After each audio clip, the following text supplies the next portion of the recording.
好，歡迎大家參與今日嘅培育講座啦。咁我哋今日嘅題目呢，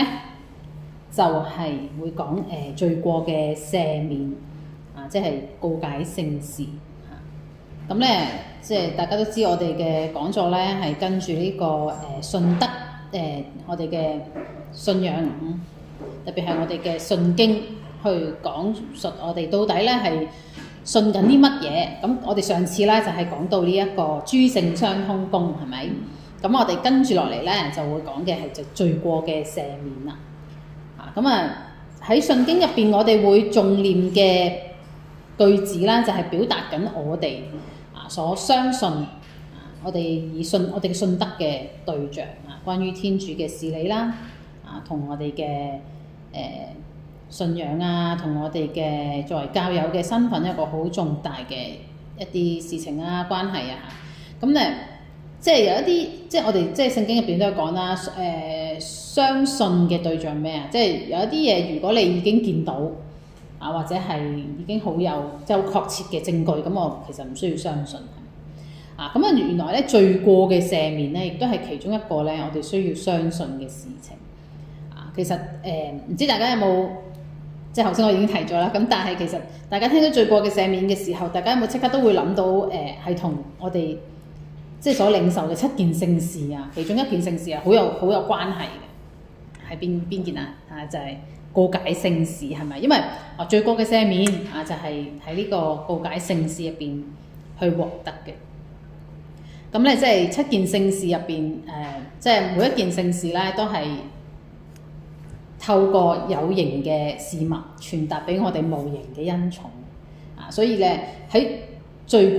得到罪過嘅赦免咧，亦都係其中一個天主俾我哋嘅一個恩寵即係赦免我哋嘅罪。提到罪過嘅赦免咧，我哋當然咧要認識下重溫下究竟罪過係乜嘢。罪過講嘅咧就係一個我哋靈性上面一個墮落啦同埋死亡，即係喺我哋喺思言行為上邊，當我哋明知故意去違反咗天主嘅誡命即係呢一個行為咧，呢一個思想咧呢啲説話咧，我哋就稱佢為罪過。而罪咧亦都有分大小之分嘅，即係大罪啦，有小罪。咁咩係大罪咧？大罪就係喺大事情上，我哋明知故意去違反天主嘅誡命咧，就係叫大罪。大罪我哋亦都稱為死罪。點解？因為大罪所產生嘅後果就係靈魂嘅死亡所以點解係叫做死罪？即係當我哋即係我哋講話，即係我哋就係朝向緊行緊去天堂行緊去天主道啦。小罪咧就係我哋偏離咗我哋嘅方向即係明明係要咁樣直路行嘅，我哋小罪就係好似偏離咗個方向咁當然啦，我哋話如果你偏離航道嘅話，咁係可能即係到最後都會好有危險，你未去唔到你嘅終點嘅喎。但係都可以叫做OK，向北邊，我哋仲係朝緊個方向係行，但係偏離咗。但係大罪咧，就係可以話我哋簡直係擰轉身行完全係同天主嘅方向完全相反去行咁所以咧大罪就係會令人嘅靈魂咧離棄自己嘅終向離棄即係天主係我哋生命嘅終向，我哋離棄完全背棄天主行緊相反嘅方向所以我哋失去咗超聖嘅生命同埋所立嘅功勞所以咧就唔能夠升天堂就我哋會講啦，即係死罪犯死罪而去世嘅靈魂佢哋就會落地獄，去唔到天堂。所以點解叫死罪話咁好一件即係一個好嚴謹嘅一個字句好嚴厲即係死罪你犯死罪即係都唔係咁，即係唔係一件輕小罪或者係一個輕微嘅一個罪。咁小罪咧就係喺小事情上面咧明知故犯天主嘅誡命，或者喺大事情上唔係完全明白，亦都唔係完全故意去犯天主嘅誡命。咁呢度係啦，嗰度講嘅好重要啦，明知故犯即係你真係自己意識到，亦都知道啦呢個係天主唔喜歡嘅事情就係天主所禁止嘅事情。無論係大小罪上面都首先要有呢一個意識㗎。咁之後咧即係如果喺小事情上邊你明知故意去犯咧，都係一個罪過，但係就係小罪。點解係少咧？係啦，就係因為我哋偏離咗個中向啦，但係不至於失去我哋超性嘅生命而且喺告解以外亦都能夠得救。犯小罪咧，即係個意思咧，即係犯咗小罪嘅時候咧，我哋仍然係有超性嘅生命，仍然係有恩寵嘅生命嘅但係即係好似你犯小即係患咗小嘅病一樣同你患大病大病可能你會失去性命但係小病即係一般感冒唔會死咁樣但係啦，犯小罪咧仍然係有佢個害處嘅喎，即係會令到人咧減少佢嘅熱心啦咁所以咧，如果我哋唔理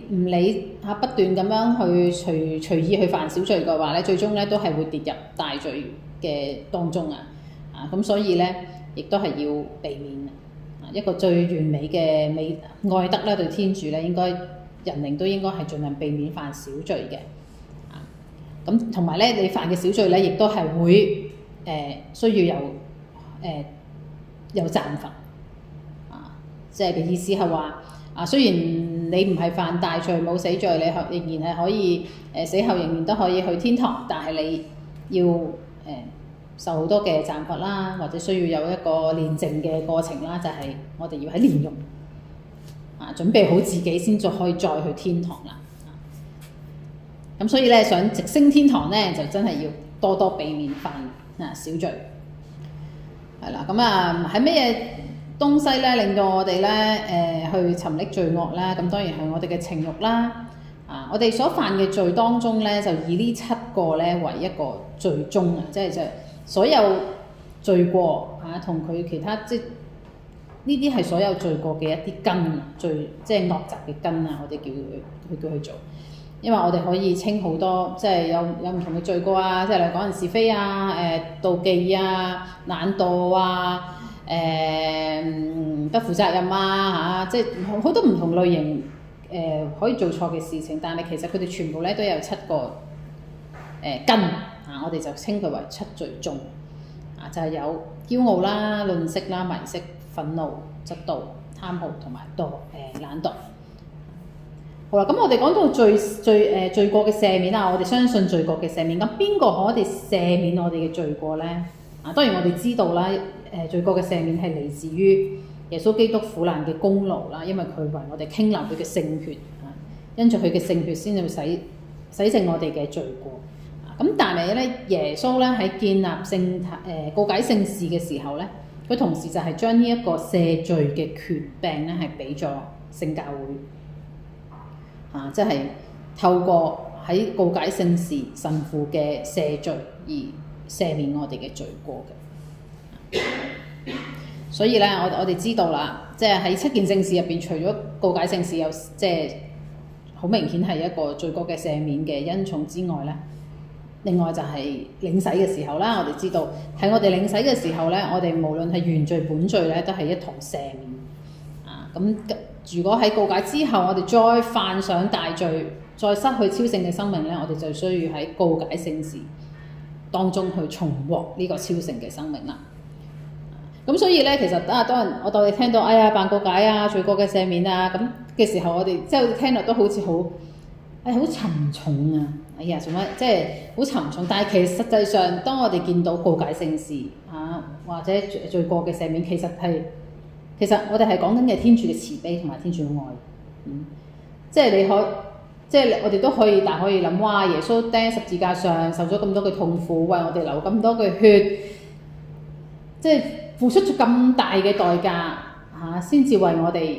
換嚟係我哋罪過嘅赦免同埋新生。但係我哋轉個頭就又中個頭埋去，之後又犯罪，咁天主都可以話。冇噶啦，即係我已經送咗份禮物俾你，你抌咗，咁咪抌咗咯，係咪先？呢個係你嘅自由啦，我已經送咗俾你。天主其實都可以咁樣噶喎，咁點解佢又要去又建立一個告解聖事，去即係喺領洗之外，又諗多一個方法去幫助我哋，就係喺我哋收咗呢份禮物之後咧抌咗，咁即係仲有機會又攞翻。所以其實你會睇到真係天主係叫做諗盡辦法去幫助我哋嘅軟弱。咁當然咧就係因為天主知道我哋嘅軟弱啦，佢知道我哋好軟弱，佢知道我哋即係好似聖保祿咁講啊，我哋而家喺呢個世界上面仍然係用鏡啊去嚟睇成個真相，我哋對天主嘅事理仍然係模糊不清啊，我哋仍然係好軟弱啊，我哋知道天主好愛我哋，知道我哋要去天堂，但係我哋仍然肉身咧仍然係好束縛住我哋，我哋仍然係好容易又跌倒又犯罪，所以佢嘅仁慈係真係愛人愛到底，佢建立咗告解聖事，將呢個赦罪嘅權柄交俾聖教會。咁但係咧，即係正如領洗一樣啦，領洗都係一種邀請，咁告解聖事亦都係一種邀請，所以佢係將呢個赦罪嘅權柄交俾聖教會，而去領受呢個告解聖事都係需要我哋嘅配合，係咪？